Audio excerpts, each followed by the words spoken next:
credit card payment or cash and coins payment option. So here my screen, and I just discussed with Maya regarding what supposed to be done and what's supposed to be added here. So her suggestions here, probably she will talk right now herself because I'm holding everything and we discussed about that. So after a year, kind of choose your tickets. All right. You add the parking. Yep. And Maya will go right now from here forward. So on the previous screen, there's a button which provides the ability to add parking. There's been other additional opportunities to add parking earlier than you choose your tickets. Either way would work. In both cases, you would arrive at the screen as you could see right now, which will provide you the ability to select the number of hours for a particular parking spot. So having sort of here the label to say that this is the parking spot, by entering the parking spot number here, you are able to select the number of days and the number of hours by clicking in each one of those buttons sequentially and then selecting the appropriate number. Underneath each button, it would be suitable to provide that you could select up to 31 days, basically, which corresponds to a full month. And then in terms of hours, you could select up to 10 hours a day because that's the maximum time which is allowed to be parked at any location. As far as the buttons for deleting information, and the information would continue to appear in this box for a particular slot number. The delete button is best represented as combining these two buttons into a button which is spelled out backspace and maybe has this backspace. And then the enter button is a separate button below because that's just generally how your mind operates in terms of design, to have the same blue buttons which continue you on to the next significant step. Now, one thing I want to point out is that the screen also allows you to add parking for more than one vehicle. So by adding information and maybe spelling out this button a little bit better in terms of rather than additional parking, rather than add parking, call it an additional parking slot or so forth, would allow you to get the same screen and enter a second parking slot and then continue listing those parking slots as well as days and times which go into it.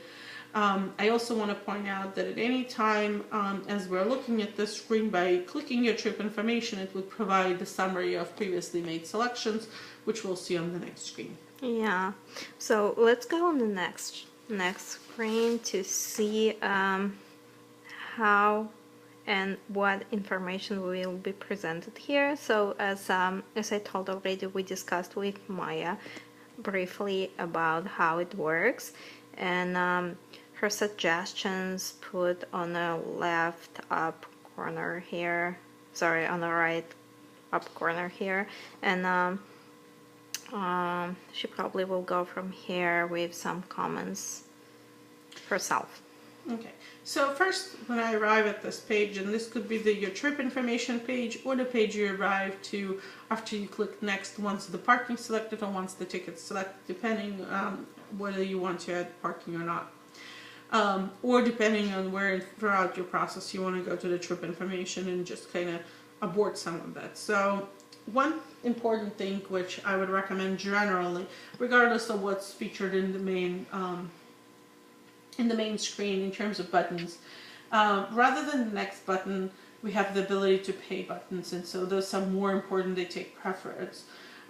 Instead of the next button, I would actually introduce a go back button because you may be wanting to make changes, and you can split it out into sort of two options: go back to trip selection or go back to parking selection. Right. Because as you see things appearing, you don't want to send your customer completely all the way back to start over in order to get the right information. You want to be able to give them the opportunity to add additional things or correct things as so on.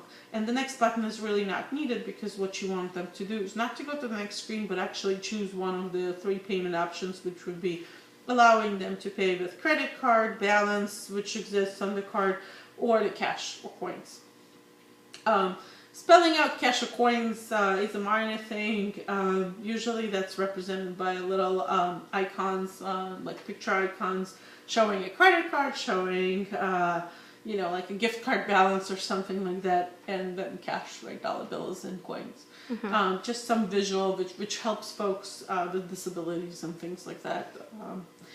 As far as the information on the main screen, I think originally you had presented that in a form where it would display your trip and it would specify whether that's one time, the total fee, and then additional taxes, parking, as well as total.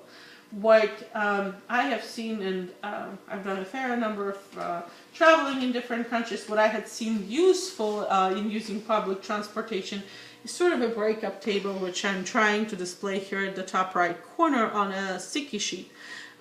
Sort of trip 1, which describes your original destination from the current location or from the location of your choosing, the type of tickets on the right, which you've selected, for example, 1 adult, 1 child, and 2 senior, and then across the way any information which would be pertinent, and then additional parking fee underneath it, taxes in total, and that's for trip 1. And then the same thing for trip 2 and so forth, up to 5 trips as we've described previously, and then a total summary for all the trips, for all the tax, as well as for the entire purchase today.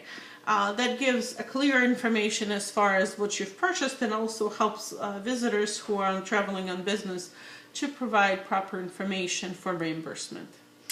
Okay, excellent. And if you go forward to see what is the next is a sheet regarding the total fee.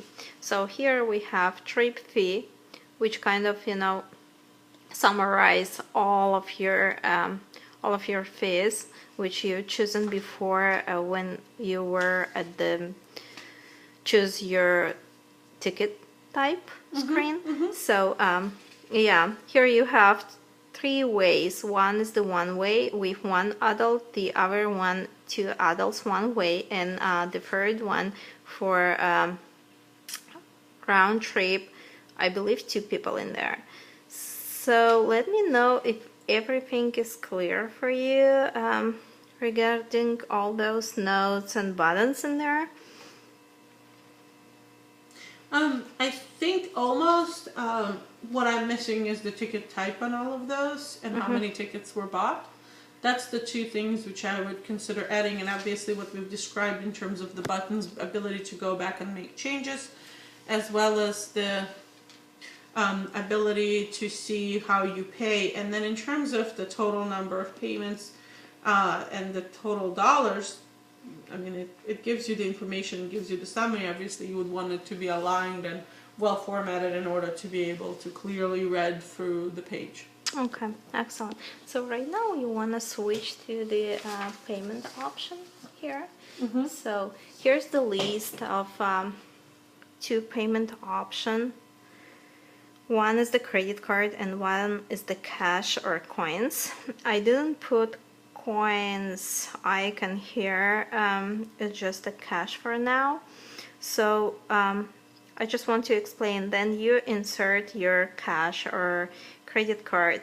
The kind of box around those icons will be twinkling with green color, so you could know which way you're going. And my question is it clear for the user as yourself representative right now? I think it's clear enough. However, 2 things I would point out. 1, ability to go back and change my mind. Yeah, but there is a button cancel, so you can cancel that option and just go back.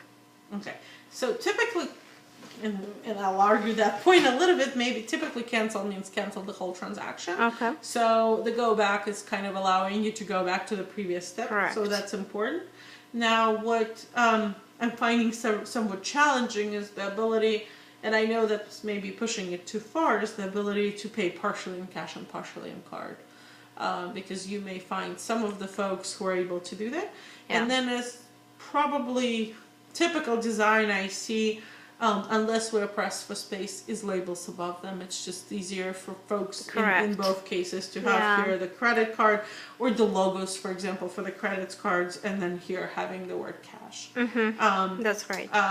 Because obviously coins are involved, you would want to maybe have the logos for the coins right below, and having those both light up green at the point of sale. Okay, that's an excellent point. So, all right, for now we go to the other screen to see what's in there. So, okay, here's, I just wanted to say briefly that you already insert your card, and it says, the screen says, please do not remove your credit card, because it's been processed.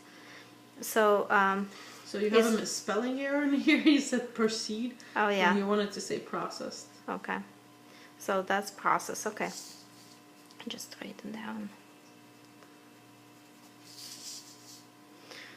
And I would say it's kind of late by now to have add parking button, because you're already being processed, so you don't need that parking button on here. That's true. Yeah. So that button is kind of... Okay. So we go to the other screen, and here your credit card was approved. Please press next to print your ticket, and the ticket will be printed out. And if you're not, or you just changed your mind, you go cancel. And again, probably that's your point, to put the button go back instead of Well, the cancel. actually, I'll offer a different piece of suggestion here. Okay. So in terms of again, add parking is not necessary here. It's kind of late to cancel now because you've already paid with a credit card, so that's probably a separate process for canceling this particular order. So cancel is probably too late. I think next is also perhaps too late, because that's kind of taking it to the home screen. So it's a little bit too far. Your trip information is definitely, appropriate thing. So I would say that here I would really have the help button, and then maybe the home screen for somebody to start over, or maybe even a button to start over. Like an icon, like an home icon, or you need a button? I would say a button and an icon, just because somebody may think that that's just generally what you see, and especially that there have been buttons on the right here. Another important part, which I think just a good practice to do, is to thank the customer for their purchase. So I would have some kind of a message with BART logo to say, thank you for your purchase, have a safe trip, or some kind of if BART has some kind of logo phrase, to use it on there. Just a reminder of your brand, and continue reinforcing it. And then I would kind of err on the side of, rather than pressing next for printing your tickets, I would just say that your tickets are printed below. I would do that automatically, rather than asking somebody to press an additional button for printing, because you clearly want the ticket printed. And if you're not? How would else you carry your ticket? Yeah, what do you do? So if you just decided to not printing the ticket, you just don't put next and put cancel for the whole But kind how of would process. you give the ticket to the counter? You have to have a ticket. At least in my experience, I haven't seen anywhere in the world, and of course I haven't traveled the entire world, but I've been to many countries. I haven't seen so far anything which allows you to put the ticket onto a card or anything like that, except for when you load it on